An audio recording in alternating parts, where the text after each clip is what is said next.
Hi, good morning. ഇന്ന് നമുക്ക് ഒരവിയൽ വെക്കാനായിട്ട് നോക്കാം. ഇവിടെ ഞാൻ വാളൻ പുളിക്ക് പകരം തൈരാണ് ഉപയോഗിക്കാൻ പോകുന്നത്.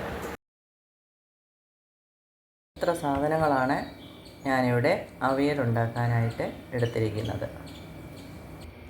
വെജിറ്റബിൾസ് എല്ലാം അരിഞ്ഞെടുത്തിട്ടുണ്ട്. അതിൻ്റെ കൂടെ കറിവേപ്പിലയും കൂടി ഇടുക. 3 പച്ചമുളകും കൂടി അരിഞ്ഞിട്ടിട്ടുണ്ട്. ഇതിലേക്ക് ആവശ്യത്തിന് ഉപ്പിടുക. 4 സ്പൂൺ മഞ്ഞൾപ്പൊടി, 4 സ്പൂൺ മുളക് പൊടി, 1 കപ്പ് വെള്ളം. ഇത്രയും മിക്സ് ചെയ്ത് അടച്ചു വെച്ച് വേവിക്കുക. ഇടയ്ക്കിടയ്ക്ക് നോക്കണം, അടിക്ക് പറ്റരുത്. അത് അവിടെ ഇരുന്ന് വേകട്ടെ. ഈ സമയം നമുക്ക് അരപ്പിനുള്ള സാധനങ്ങൾ റെഡിയാക്കാം.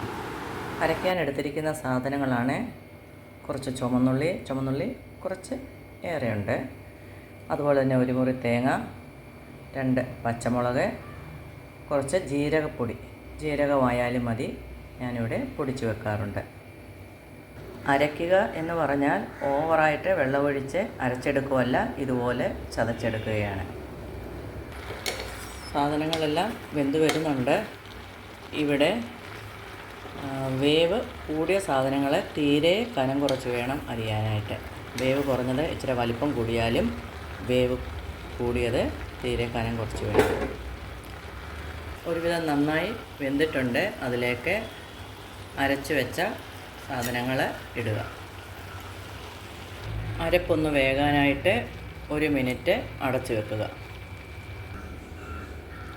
വേവിച്ച കൂട്ടത്തിൽ കുറച്ച് ഉപ്പ് ഇട്ടിട്ടുണ്ടായിരുന്നു. കുറച്ചുകൂടി ആവശ്യമുണ്ടെങ്കിൽ ഇടുക.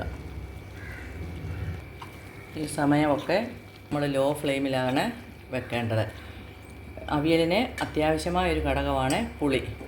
ഇവിടെ ഞാൻ പുളി പിഴിഞ്ഞൊഴിക്കുന്നില്ല, പകരം 1 സ്പൂണ് 2 സ്പൂണ് തൈര് ചേർക്കാൻ പോവുകയാണ്.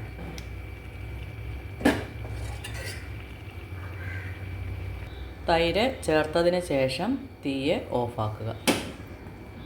ഇതിലേക്ക് 1 സ്പൂൺ പച്ച വെളിച്ചെണ്ണ ഒഴിക്കുക.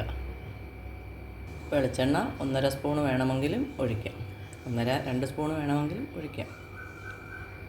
അപ്പോൾ നമ്മുടെ അവിയൽ റെഡിയായിട്ടുണ്ട്.